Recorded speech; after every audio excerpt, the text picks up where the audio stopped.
Lady DJ అమ్మాయిలు వచ్చేశారు. ఇక డీజే టిల్లుకి చిల్లే.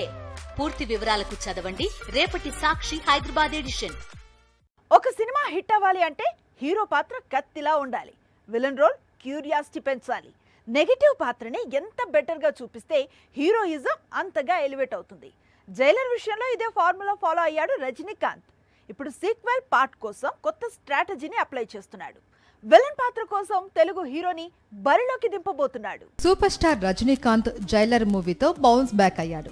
వరల్డ్ వైడ్ గా 500 కోట్లు వసూలు చేశాడు. రీసెంట్ గా వచ్చిన వెట్టాయంతో ఓకే అనిపించుకున్న తలైవా ఇప్పుడు లోకేష్ కనగరాజు డైరెక్షన్ లో కూలీ చేస్తున్నాడు. ఇందులో రజనీకాంత్ ని ఢీకొట్టే పవర్ఫుల్ విలన్ గా నాగార్జున కనిపించబోతున్నాడు. కూలీ షూటింగ్ ఇప్పటికే 70% పూర్తయింది. జనవరి కల్లా మొత్తం వర్క్ కంప్లీట్ చేసేలా టార్గెట్ పెట్టుకున్నాడు డైరెక్టర్. దీని తర్వాత నెల్సన్ దిలీప్ కుమార్ డైరెక్షన్ లో జైలర్ 2 చేయడానికి ఓకే చెప్పాడు తలైవా. కుదిరితే మార్చ్ లేదంటే సమ్మర్ లో ఈ ప్రాజెక్టు స్టార్ట్ చేసేలా ఏర్పాట్లు జరుగుతున్నాయి. జైలర్ 2లో ఓ తెలుగు హీరోని విలన్ గా చూపించాలి అని మేకర్స్ డిసైడ్ అయ్యారట.